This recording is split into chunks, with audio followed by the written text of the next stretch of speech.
Hey, Phil. Good afternoon, JR. How you doing? Doing great. We're looking at Exodus today. Yeah. We're going back in time. Treasuring who God treasures.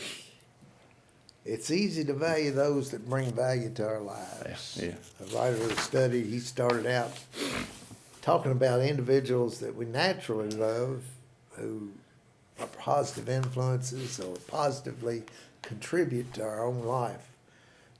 But it's harder when people make no obvious contribution or work against us, appear to block our plans or our opportunities. And so it's tragic when any of us feels that way, but it's tragic too when society embraces that mindset about groups, such as unborn children, children of a different race, or something that Old people like me.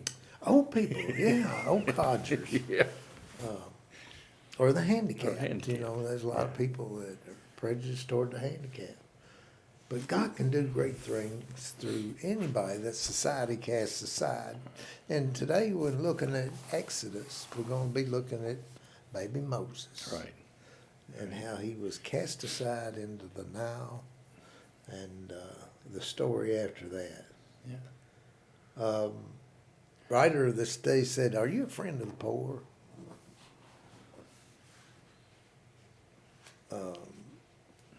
That set me thinking. Am I a friend of the poor?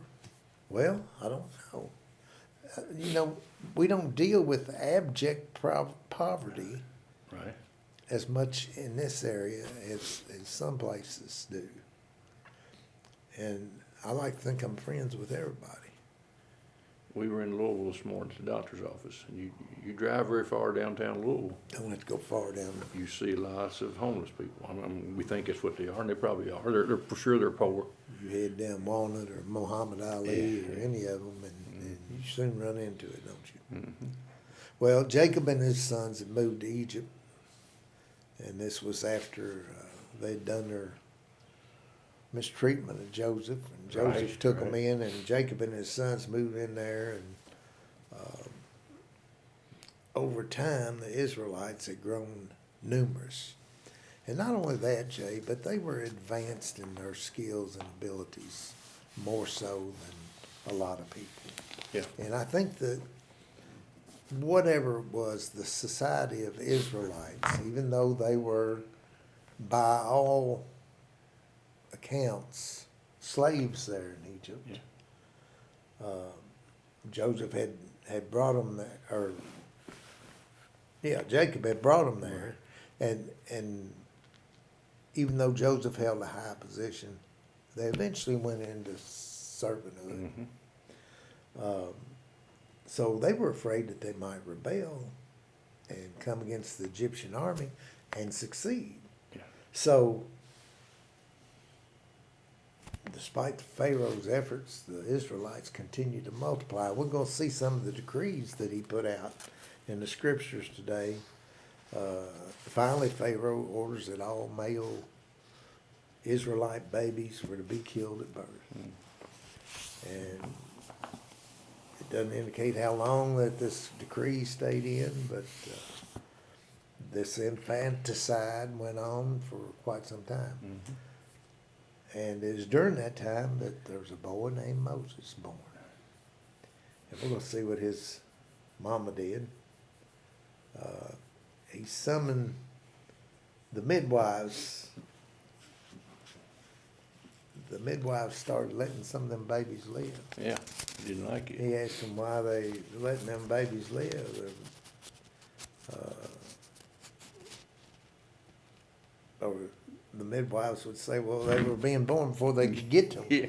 You know, Donkey was too slow. Yeah. Your enemies have many plans. Yeah. And Pharaoh instituted another plan, and that was that all Hebrew born male babies were to be drowned in the Nile River. And that's where we start. Let's look at Exodus 1, 16, 17. Yeah, 16, 17 is the story of when he told them, the midwives, if they were there when they were born, to kill them. It says, he says, when you help the Hebrew women, this is Pharaoh giving orders to the midwives, when you help the Hebrew women give birth, observe them as they deliver. If the child is a son, kill him. If it's a daughter, she may live. The midwives, however, feared God and did not do as the king of Egypt had told them. They let the boys live. And you've already told the story about how the Hebrews got to Egypt and how many of them there were. They said they outnumbered the Egyptians at that point in time. Now, of course, we know a lot of women have midwives today. In that day, when you didn't have doctors, you had a lot of midwives. Yeah. And they were responsible for being there when the baby was born and tying off the umbilical cord and making sure everything's clean, the baby's breathing well, and everything's working, And so Pharaoh says, watch him, and if it's a son, just kill him. I guess you could put your hand around his neck and choke him to death real easy, and say, well, oops, he's dead. And he did that, as you said, because he wanted to make sure that the males of Hebrews did not get as big of a number that they would be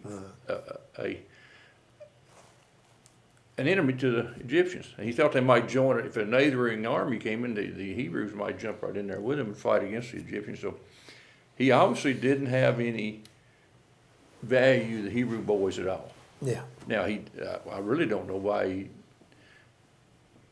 I guess I know why he did the men, because the boys, because they were the ones that fought in the army. But he was also, the women were probably slaves at that time too. Right. But not to the extent that the males were. But he said, well, if it's a son, kill him. If it's a daughter, let him live. I was wondering about these midwives, Phil. I can't imagine the Hebrew women having midwives that were Egyptians, but it does name 2 Egyptian midwives, and maybe Pharaoh appointed them to be over the Hebrew midwives. But either way, whether it was an Egyptian midwife or whether it was Hebrew midwives, they wouldn't kill the babies. What's the danger of that? Well, the danger was they get themselves killed. Exactly. You don't disobey orders of a pharaoh. The pharaoh is the head cheese, the main honcho. He could kill anybody he wanted to, have him killed at the snap of his finger. But it said they feared God so much, and this writer, Phil, does a great job, I think, of explaining what fear of God can mean, what it means to us. He says, first off in here, that though God is loving and kind, he is also a holy and just. And with that said, we should be concerned about what he wants us to do and do what he wants us to do and obey what he wants us to do.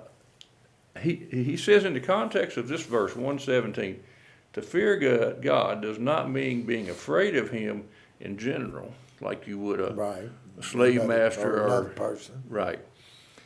But being afraid of the consequences of disobeying him. These women clearly feared what could happen to them after they died naturally. They were more afraid of that than they were what Pharaoh could do to them by putting them to death. If there was a hereafter, which in that, a lot of times the Old Testament folks And didn't. to your point, I think that attests that these midwives must have been Hebrews. I think they because knew the that Egyptian women didn't fear the God of the Hebrews. I think they were probably Hebrew women who were under a Egyptian leadership or leader. That's what I think. But it doesn't tell us that now. It doesn't tell us that. Now, the writer goes on to say that, well, here's what Jesus said in Matthew 10:28. Jesus said, don't fear those who kill the body, but are not able to kill the soul. In other words, don't fear humans. Yeah. But rather fear him who is able to destroy both the soul and the body in hell. We should fear God because of what he can do in the hereafter versus what men can do here on earth. Then the writer wraps it up by saying, through the power of the indwelling Holy Spirit, I like this part, believers should be motivated to live holy lives out of gratitude for what God has done for us through Jesus Christ. We should be motivated to live a holy life because of what Jesus came and did for us on earth.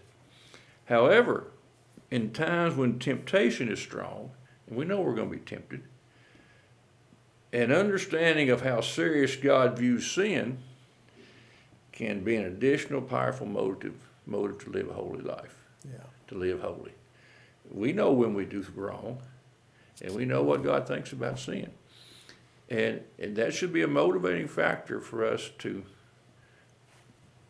back off and Toe say, the line. I really don't want to do that. Toe the line, or I at don't least think I try want to, to. you know? Yeah. Now, and these midwives, they feared God more than they feared Pharaoh, which is making a big statement, because he could definitely kill them there on the spot. He didn't put any value whatsoever on the Hebrew boys, but they did, and they knew God didn't want them to do that, so they backed off. And as you said in your first talking there, I guess Pharaoh realized this is not working. I see all these little Hebrew Little boys boys running come around. from. This isn't working. What happened? So he calls them in and asks them, what's going on? And as you said earlier, the midwife said, they had those babies fast. We can't get there in time. I guess he bought it for y'all, because we don't know if any of them got killed.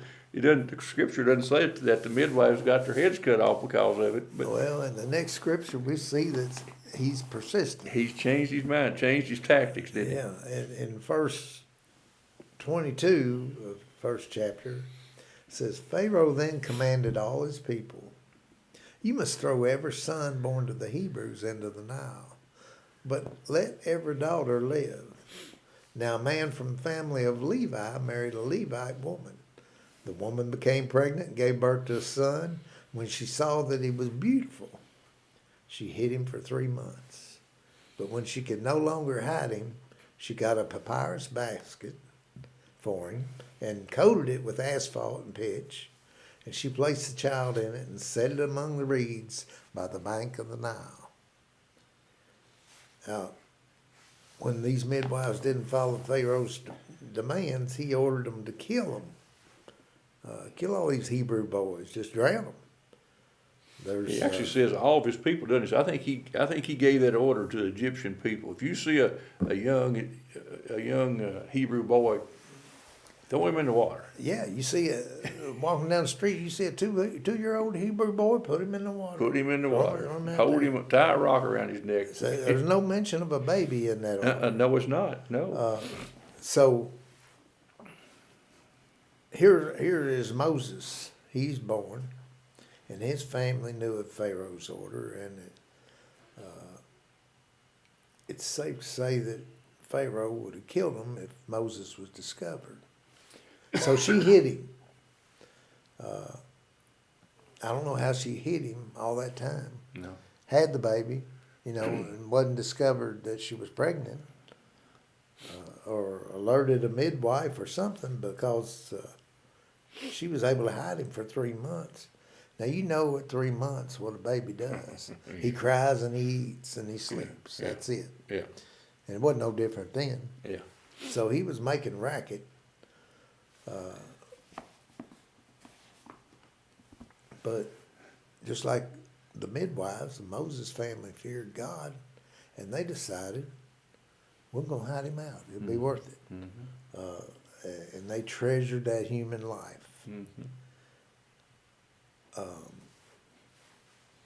The Nile there is, in the history of Egypt, throughout history, that has been the most fertile area of Egypt for farming. And then Giza, where they inhabited along the mouth of the Nile, those areas were some of the best farmland on the world. And so that's where they had done so well. They had multiplied and they became plentiful. And the Egyptians, who had always viewed the Nile as a source of life and fertility,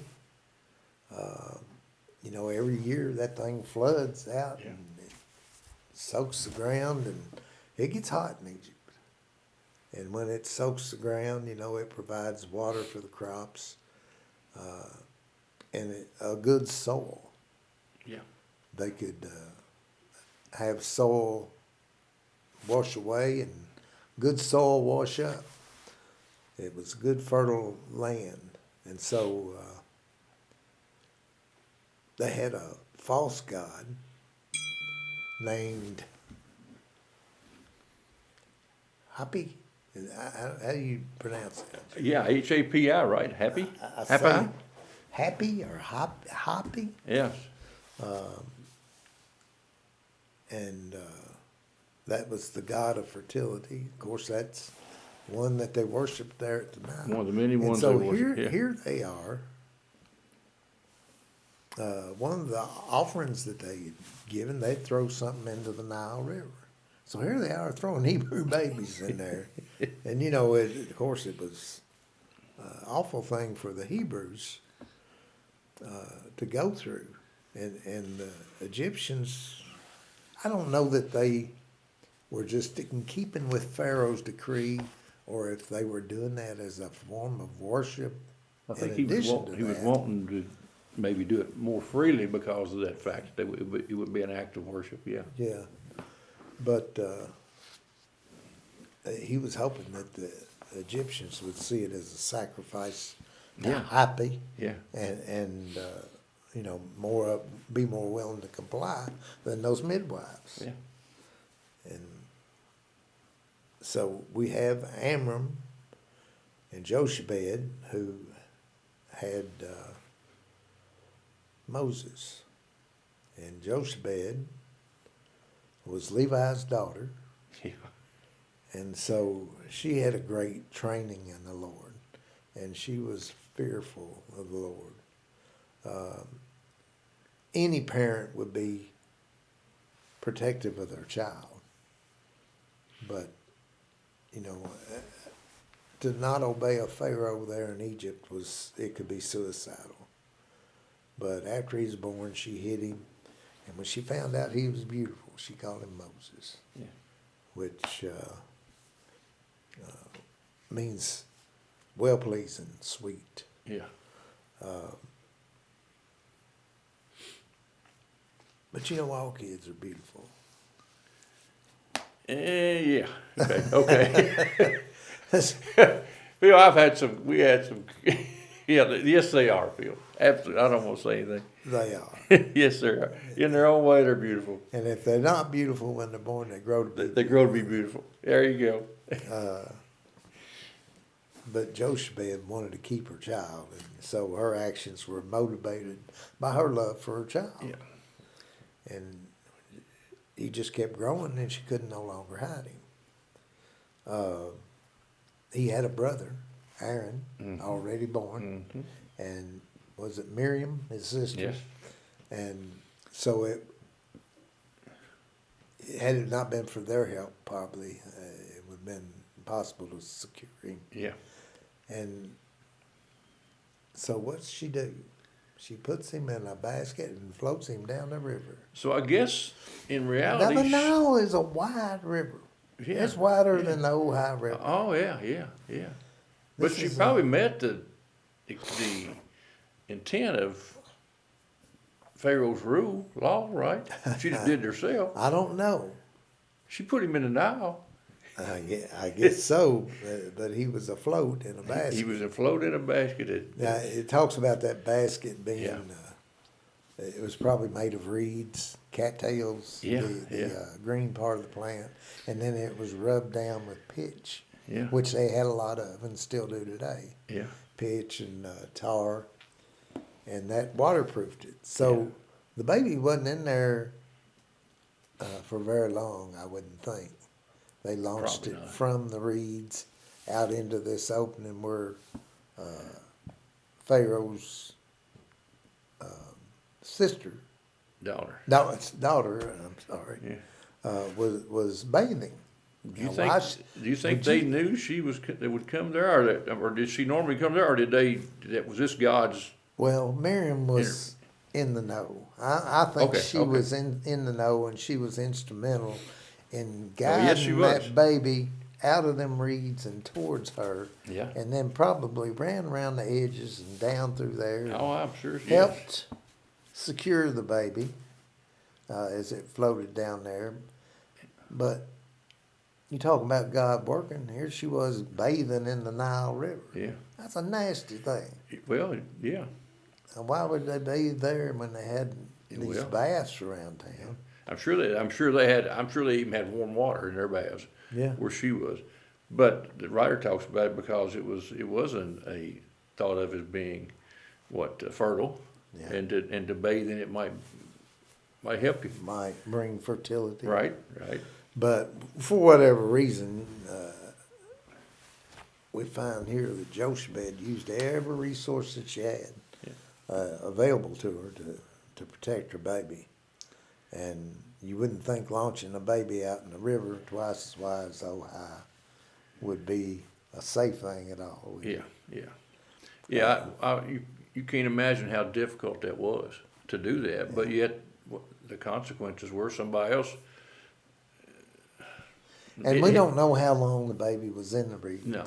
And they could have put him out there and just been nursing him along and then put him back. Yeah. And go down and retrieve him out of the reeds and pull him back, and probably have somebody there watching in case something happened. Yeah. But it was difficult to do. It was. But she did it, Phil. I think more. You think, well, why she didn't love him? I think she did that because she did love him. That was the only way to preserve his life, was to do what she was doing.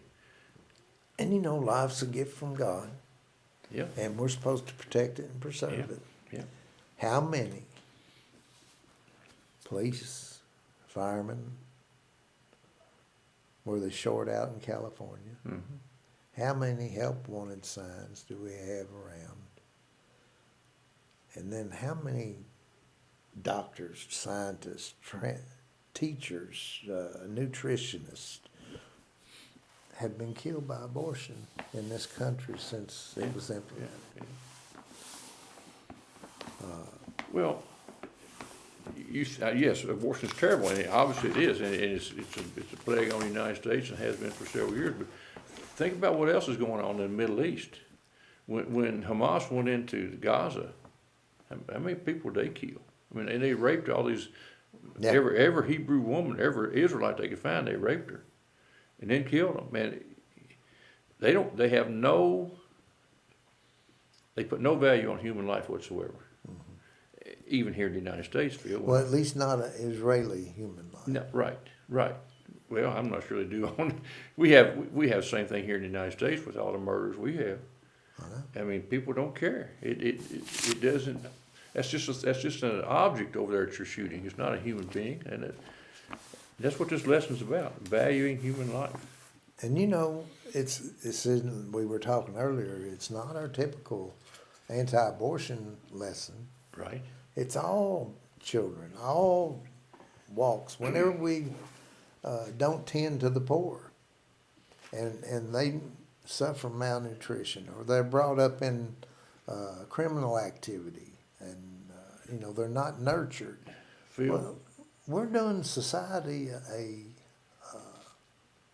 an evil. Yeah. And it's hard to overcome. Yeah. I do think, though, over the past 20 years, our treatment of handicapped individuals It's gotten has better. greatly improved. We used to just push them to the side and put them in the corner, but we don't do that anymore. We try to treat them as near normal as possible. So that's good. Now, what about that 3-year-old baby that was killed this weekend in E-Town? You might have heard about it. A lady called this guy and asked him to sit with her children, her child, 3 years old. And the doctors have said it was the worst head trauma that they had ever seen on the ones that were there when they brought her into the hospital. and they showed pictures of her. She's just a beautiful little baby, and then somebody just decided just to bash her head in. And that's what value we put on human. That wasn't an abortion, but it was just as bad as an abortion. And we don't put value on human lives at all. Look through 4 through 12, 4 through 10. Yeah, let's look at that. Now, Moses has been put in a basket, put in water, and it says, then his sister, and that's Miriam we're talking about. That's the same Miriam that we see later on in his life, Phil. Yeah. When he's when they're going in the desert after 40-some years later, when he comes to Egypt to get them out. Then his sister stood at a distance to see what would happen to him. Pharaoh's daughter went down to bathe in the Nile while her servant girls walked along the riverbank. She saw the basket among the reeds, sent her slave girl, took it, opened it, and saw him, the child, and there he was, a little boy crying. She felt sorry for him and said, this is one of the Hebrew boys. Then her sister said, which is Miriam, to Pharaoh's daughter, should I go and call a Hebrew woman who is nursing to nurse the boy for you? Go, Pharaoh's daughter told her. So the girl went and called the boy's mother. And this is Moses' mother that she went and got. Then Pharaoh's daughter told her, then Pharaoh's daughter said to her, take this child and nurse him for me, and I will pay your wages. So the woman took the boy and nursed him. When the child grew older, she brought him to Pharaoh's daughter, and he became her son. She called him Moses because I drew him out of the water, she said. Now, Jochebed come out all right on that deal, didn't she? Because if she'd have nursed him in the Hebrew camp, she wouldn't have got paid a cent. She got paid. She got paid to raise her child. And which one of the, I'll never come up with it. One of the prophets was named a prophet when he was a baby or whatever, and his mother was to bring him, was it Samson? His mother was supposed to take him to the temple at a certain age. Yeah, and let them raise him. Let Eli, Yeah. I think it is. I don't Whenever he our was stories weak. are getting wrong. Yeah. It's like 3 years old or Yeah. something. Yeah. They brought him. Well, do you think Jochebed knew what was going to happen? Well, I think if this woman is bathing in the Nile trying to get fertile, and she sees a baby come there unattached and unbeknownst to anybody, Yeah. and she's probably there with a very limited few people. And I was thinking something else too. Her opportunity to have children as Pharaoh's daughter might have been limited. He had to approve her getting married, and she might have thought, "This is the way I can have a son."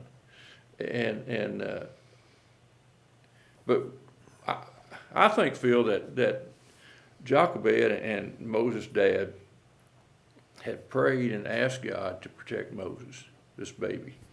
Now, and I'm sure they did not know how it was going to play out, but they also had enough inkling about what might happen to have Miriam standing there just in case, and see what happened to him, and see so that she could come back and tell her mother. It says to see what would happen, yeah. But Jochebed might have had enough faith in God that she believed he would take care of Moses, and he did. Yeah. So the Pharaoh's daughter opened up the basket, and she fell in love with him, which is not unreasonable for a young woman who probably doesn't have an ability to have a child anytime soon, to see that young baby and say, why can't I have this as my son? And she felt sorry for him, which we all would.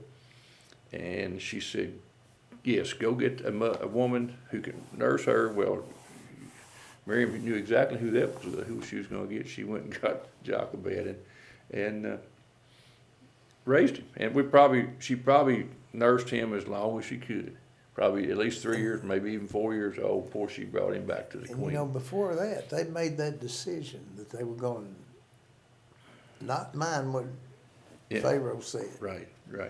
And to their own, it could have been destruction. Yeah. But they had already made that their mind up that they were gonna do that. They weren't gonna let somebody else, they were gonna control his life as long as they could. Do you think Pharaoh's daughter ever had any interaction with Moses from that 3-year, 4-year period of time? I just wrote that note down. I don't Oh, know. yeah. You think? I think so too. Oh, yeah. I think there I was. think she let on like she had that baby. And that she was having one of the slaves Well, to nurse it. Now that might be because how else would he? What it says, the writer says that he was protected when he was because of Pharaoh's daughter. How would you know it unless Pharaoh's daughter made it known that this was her child? Right. Because anybody else that would have seen it would have grabbed it, thrown it in the river. That's right. That's what I'm thinking too. That she had some interaction with that baby while it was being raised, while it was being nursed. Of course, we know what Moses' mother and all the Hebrews did while he was in their care for 4 years. They taught him all the stories of the Hebrew people, of Joseph, and all that was told to Moses during that 4-year period of time. We think kids don't learn much. Kids learn a whole lot in the first 4 years of their life. They soak in stuff. Yeah, And they taught him and told him all the stories they had heard about God and what God had done for them throughout the history of the Hebrew people. Now, we also know that Pharaoh's vengeance could have come down on Jochebed and Aram, I believe it is, Amram, but it also could have come down on his own daughter. You think Pharaoh's daughter Pharaoh would have had any trouble killing his daughter because of what she'd done?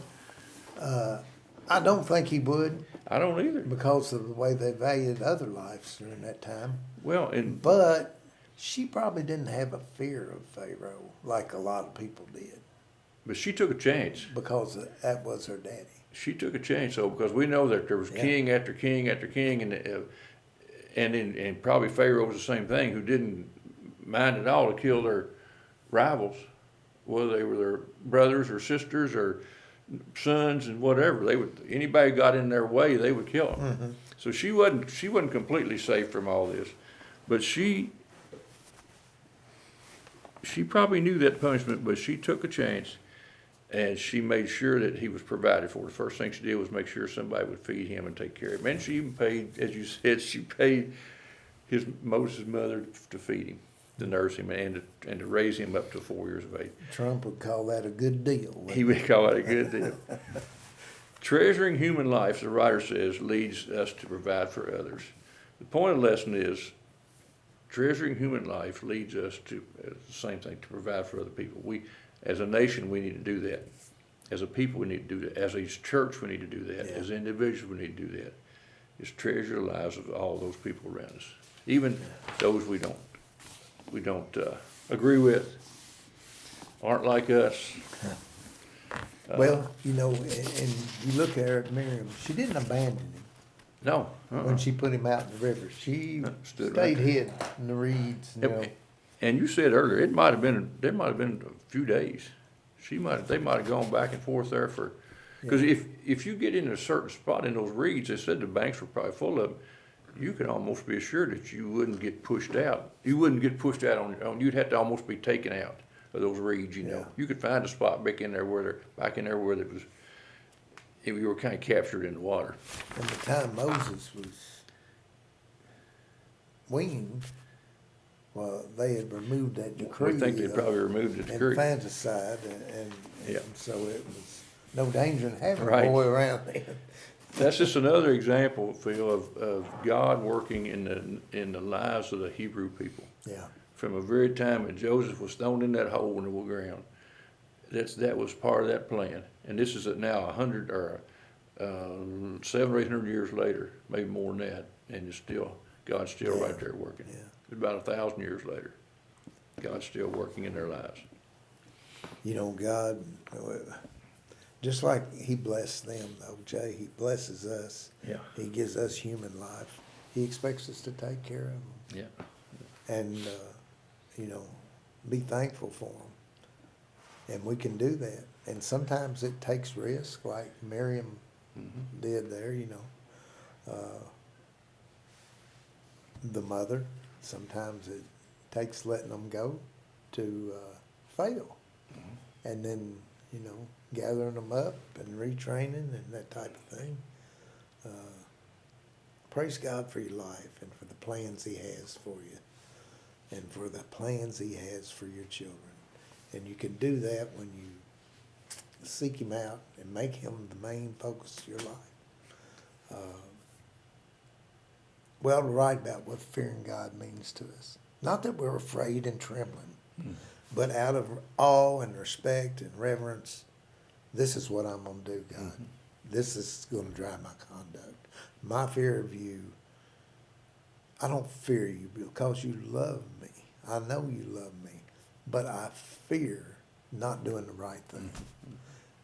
And, you know, God inspires us to treasure people, and He does that because He treasures people, all people, not one above the other. So we ought to find a way to show somebody that they have value and they're valued by God and that they're valued by us as well. If we pray about those things, God will reveal people that we can get involved with and have a part with. And then we can encourage them, educate them, defend the innocent, help the decision maker, you know, in the process, in the case of an abortion or something. So, you know, out of all creation, human beings are special because we're made in the image of God. And we alone are the image bearers of God. So we all have value. Every individual has value. And life's a gift from God, and we should protect it and preserve it. Yep. It's good study. Good study of Moses and his births, yep. Yeah. A lot goes into it. We hope you enjoyed the study. Hope you can be with us next week, and we'll open up another chapter. Thank you.